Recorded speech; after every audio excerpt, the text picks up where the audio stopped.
ჩვენ ძალიან რთული დღეები იყო დღესში და პრინციპში დავინახეთ, რომ ის ჩვენი შიშები, რომელიც ამ საქმის გარშემო გქონდა, რომ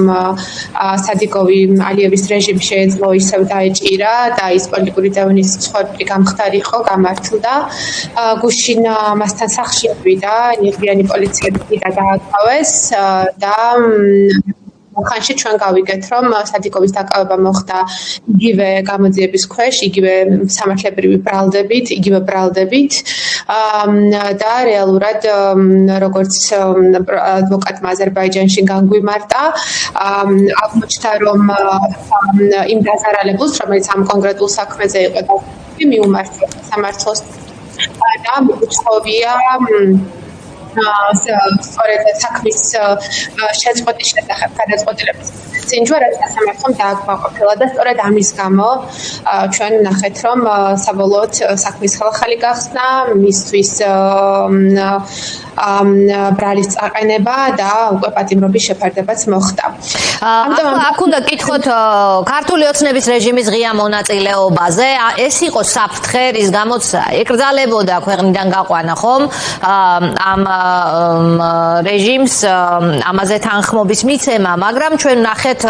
ის რაც ვნახეთ და ვარაუდი თქვენი რაც იყო პრინციპში გამართლდა. არის თუ არა ეს ღია მონაწილეობა და ასევე ტრანსნაციონალური რეპრესია, ასე შეაფასებდით ამ ფაქტს? დიახ, საფო. ხო, ჩვენთვის იმთავითვე ძალიან აშკარა იყო, რომ ეს იყო მაღალი დონის კოორდინირება და სამართლებრივი ფორმალური სამართლებრივი პროცედურების გამოყენება იმისთვის, რომ დარღვეულიყო კონვენციური ვალდებულებები. ჩვენ გვახსოვს როგორ მოხდა, ხო, როგორ იყო მოვლენების ჯაჭვი. თავდაპირველად სრულად მოულოდნელად 1 აპრილს მოვიდა აზერბაიჯანის მხრიდან ხო ინფორმაცია ცნობა, რომ სისხლის სამართლებრივი დევნა შეწყვეტილია და გამოძიება შეწყვეტილია ამ საქმეზე, ამიტომ ის უარს ამბობდა ექსტრადიციაზე. მეორე დღეს პროკურატურა შევიდა სასამართლოში და მოითხოვა კვეთის ღონისძიების შეცვლა სადიკოვისთვის და მესამე დღეს მათ პრაქტიკულად დაიწყეს კონკრეტული სამართალდარღვევაზე, რომელიც ასევე შინაარსობრივად ძალიან პრობლემური იყო. მის სრულად უწყინარ კრიტიკულ პოსტს უკავშირდებოდა ეს განხილვა, ხო, სამართალდარღვევის განხილვა და იმავე ღამით 4 საათზე ისე რომ მას რეალურად საკუთარი თავის დაცვის საშუალებაც კი არ მისცეს, გააძევეს დაპირ აზერბაიჯანში ღამით, ხო, საკუთარი ნივთების აკრებაც კი ვერ მოახერხა ადამიანმა. და მე ჩვენ ვიხილეთ რა მოხდა, ეს იყო ალიევის ვიზიტი ბიძინა ივანიშვილთან მის ბიზნეს რეზიდენციაში და ცოტა უკვე ხო ამ დაკავშირებულობის პროექტთან დაკავშირებით მიღებული გადაწყვეტილება და შეთანხმება. ამიტომ ეს კიდევ ერთხელ აჩვენებს და ისიც პრინციპში მანამდეც ჩვენ ხედავდით, რომ ქართულმა სასამართლოებმა საქმე ისე მიიტანეს, რომ პრაქტიკულად ექსტრადიცია დაუშვეს და ძალიან მაღალი რისკების მიუხედავად არც ერთმა რგოლმა, არც ადმინისტრაციულმა და არც სასამართლო რგოლმა მისი ექსტრადიციის შეკავება ვერ შეძლო და მხოლოდ სტრასბურგის სასამართლოს გადაწყვეტილებით დროებით ღონისძიების გამოყენების შესახებ მოხერხდა ამ პროცესის შეჩერება. თუმცა ჩვენს ისტორიაში საქართველომ და დემონსტრაციულად დაარღვია ევროპული სასამართლოს გადაწყვეტილება და სავალდებულო ფორმალურადაც კი სავალდებულო გადაწყვეტილების მიუხედავად, ხო, მისი გადაცემა მოახდინა აზერბაიჯანისთვის. აქ ჩანდა ძალიან მაღალი კოორდინაცია, აქ ჩანდა ღია პოლიტიკური და ეკონომიკური ინტერესი და ლოიალობა აზერბაიჯანის ხელისუფლებასთან და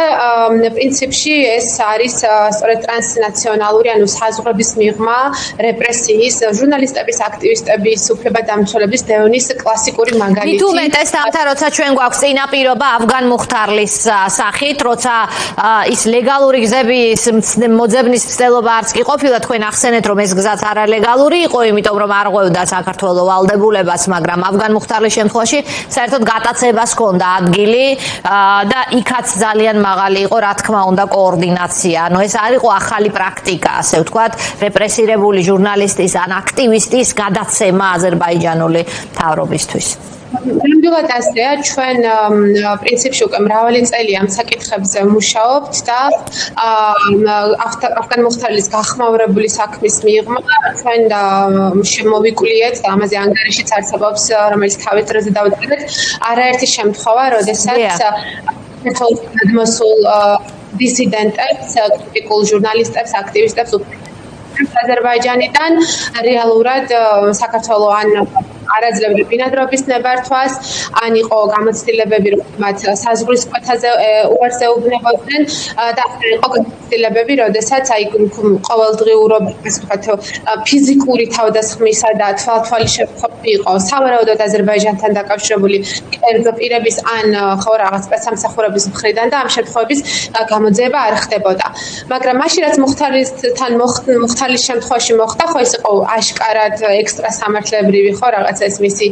გატაცება, რომელიც ყოველგვარი სამართლებრივი ჩარჩოს გვარეშე იყო. თუმცა სადიგოვის შემთხვევაში ყველაზე დიდი პრობლემა ის არის, რომ მთელმა სამართლებრივმა და ინსტიტუციურმა სისტემამ იგივე დაუშვა, რაც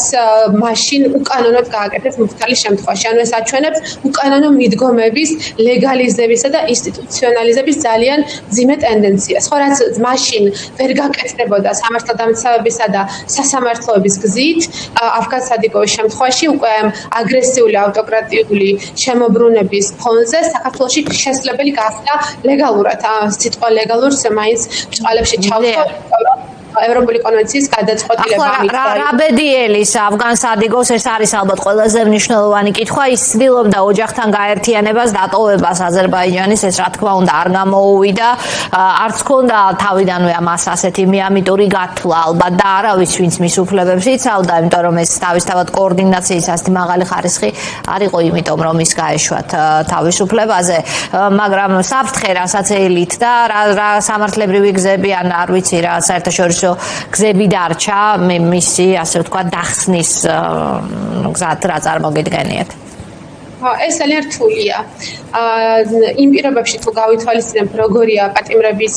მდგომარეობა აზერბაიჯანში, რა რაოდენობის პატიმრები ყავს აზერბაიჯანს, რა რაოდენობის პოლიტიკური პატიმრები ყავდა, როგორია მათ მიმართ მოპყრობა ციხეებში, სასამართლო განხილვები, ძალიან რთულია რაიმე პოზიტიური და იმედის მომცემი თქვა ამ შემთხვევაში. პრაქტიკულად შეგვიძლია ვთქვათ, რომ ორმა ავტორიტარულმა რეჟიმმა ერთი ჟურნალისტის წინააღმდეგ გააკეთა ყველაფერი, რომ მისი ცხოვრება დაენგრია, მათი ოჯახი დაენგრია და ორივე ავტორიტარს ჰქონდა მიზეზები, თამთა ბოდიში რო ჩაგეჭერი ალბათ ეს უნდა გავახსენოთ მაყურებელს, რომ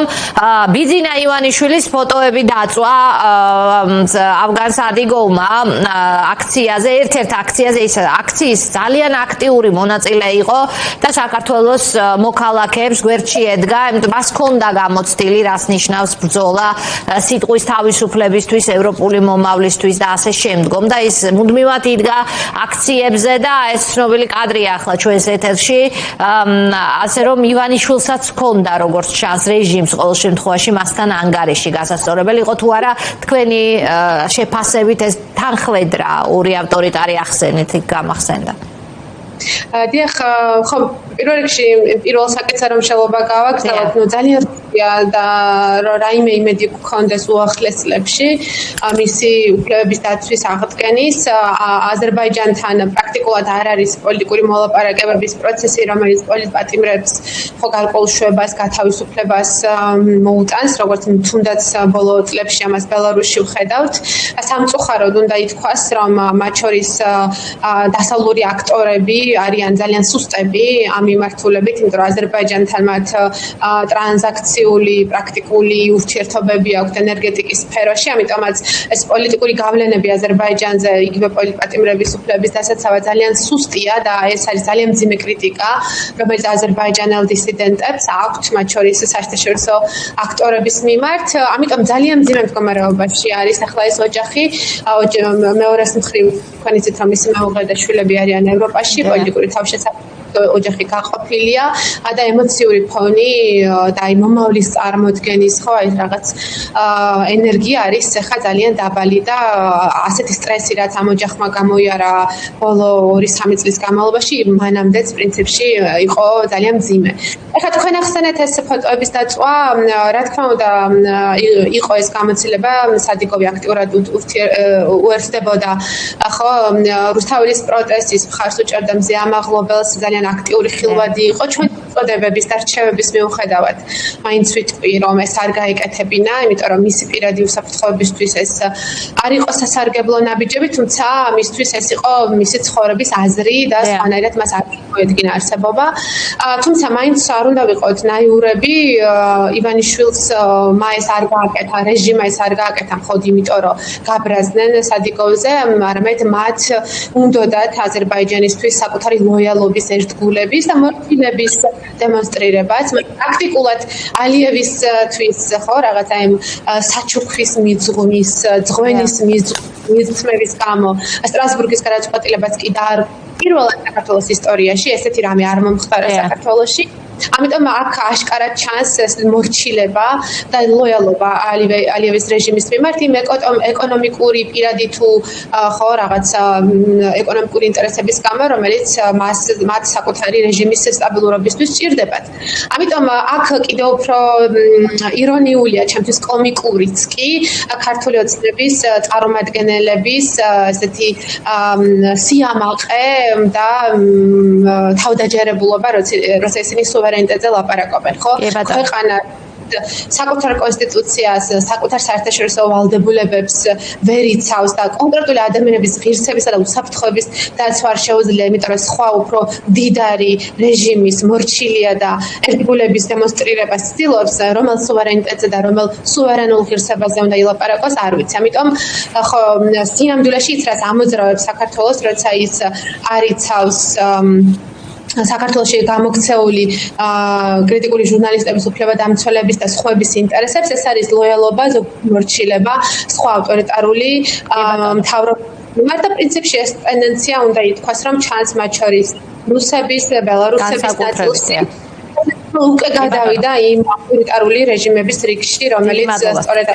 ნაციონალურ რეპრესიებს მიმართავს აქ კონცენტრირებული აქტივისტების მიმართ და ეს უკვე ძალიან მძიმე რეალობაა და რაღაცა ტიპის წითელი ხაზის გადალახვა სახელმწიფოსთვის.